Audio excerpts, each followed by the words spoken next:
All right, everyone, welcome back to Strength Training Basics. Today we're going to focus on the legs, getting all the muscles, the quads, the hamstrings, the glutes. So we start out with the squat, so the barbell back squat. So that's going to get all the muscles at once, the glutes, like I said, quads, hammies. So a little bit lower on the reps because it's more of a powerful movement than the rest of the things that we're going to be doing today. So 4 sets there, 6 to 10 reps. Next we're going to move on to a single leg exercise called a Bulgarian split squats. That's going to really attack most of the quad muscles on each leg individually, while also doing a little bit of a glute workout as well. Next we're going to go to the leg press machine. So we're going to be sort of inverted and kicking our legs up. And again, that's going to be more of the main muscles, quads, hammies, and glutes, kind of like the squat. So for that, we're going to do 3 sets, anywhere between 8 to 12 reps. And then our final exercise is going to be box jumps. So we're going to do 3 sets of about 8 to 12. And so that's just going to be kind of our final burnout for the entire leg workout. As you can see, I'm doing right now is just sort of beginning a workout with a little cardio warm-up. Anywhere between 5 to 10 minutes is usually good. So we're going to hop off the elliptical now, and move on over to the squat rack, and begin the whole workout.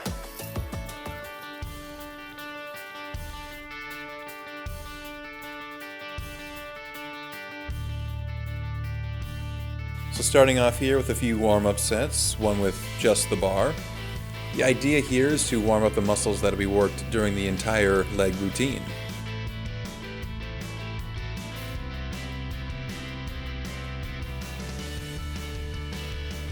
Right here, adding a bit more weight for an additional warm-up set. If you'll notice my fancy leggings in this video, it's less of a fashion statement and more for function.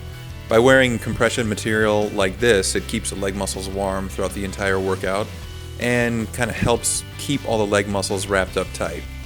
And the last warm-up set right here is slightly more of a mental thing than anything, to get in the mindset that my body's squared up, is all ready to go, and I can simply focus on putting into the work.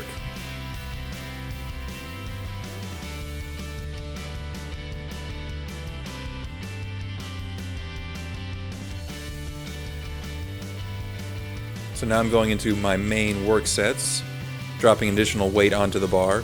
I've spent a good amount of time getting to know how much weight works for me. Starting as a complete beginner with not much more than the bar, and moving up to what you see here on the bar right now.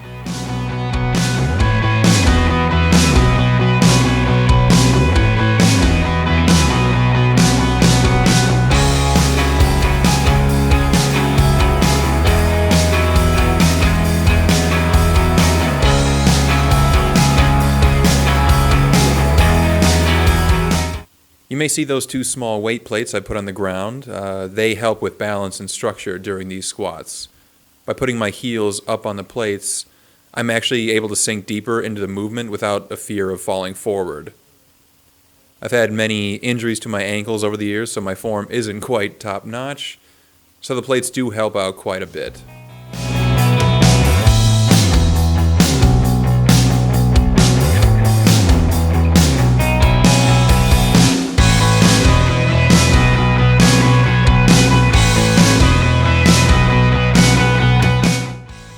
Whether you're beginning a strength routine or have a bit of experience, always be sure to get comfortable with any weight you're lifting. For those that may be anxious to put weight on your back, there's always simple body weight squats or holding a weight in front of you, goblet style. For these variations, however, just make sure that you're doing enough reps to keep your muscles feeling like they're getting a good workout.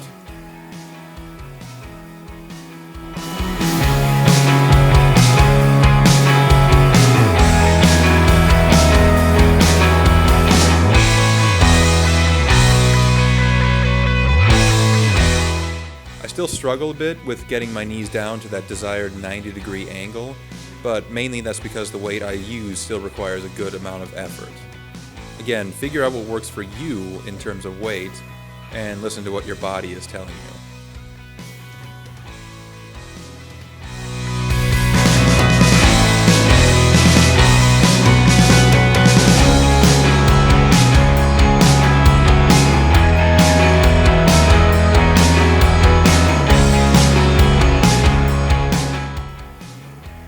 into the second exercise is the Bulgarian split squats. It's a single leg movement. It's about 8 to 12 reps on one leg, then switch to the other. Keep that lower back relatively straight, hinging slightly at the hips. And how deep you go into the split squat is completely up to you, whether just a little or hovering all the way just above the ground. Just remember, as always, to listen to your body.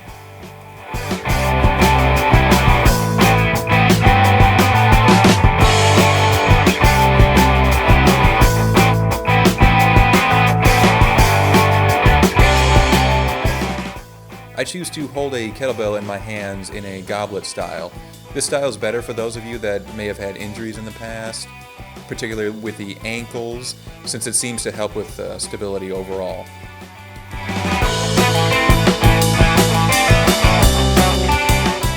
You have the option of using this goblet style or perhaps just holding dumbbells at your sides.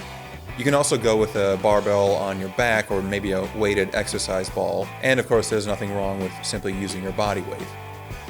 The movement alone should put your leg and glute muscles to the test, so don't necessarily worry about loading up with weight on this exercise.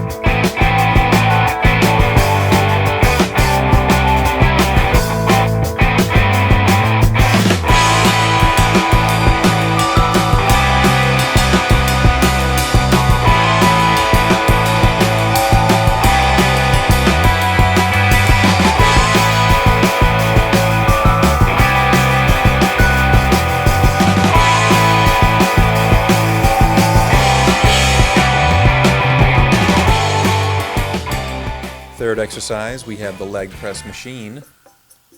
We do this one third because we've already done the main squat movement as well as the single leg exercise, so it's now time to use any remaining strength left in those legs to power through one last big strength movement.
The beauty of these machines is their safety. You're locked in for the most part, and if you're choosing the right weights that work for you, there isn't much chance for an injury. So all you have to do is provide the power.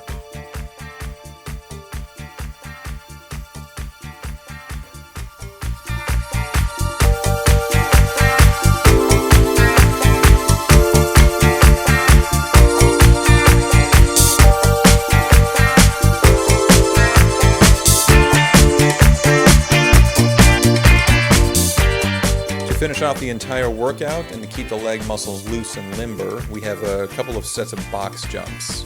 It's more of a plyometric movement, and it won't necessarily require a ton of strength. So it's more to practice and test your balance, your coordination, and the joints' flexibility. One thing to note here is to use your arms during the loading and takeoff movements of the jump.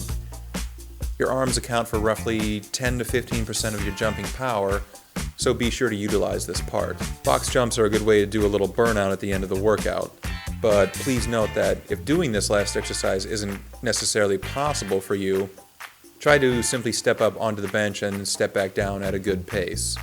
The last thing you want to do is risk injury, so make sure you are aware of your body's limitations. So once you've finished, give yourself a few minutes to complete some leg and hip stretches to limit any delayed onset muscle soreness. And after that, you're all done.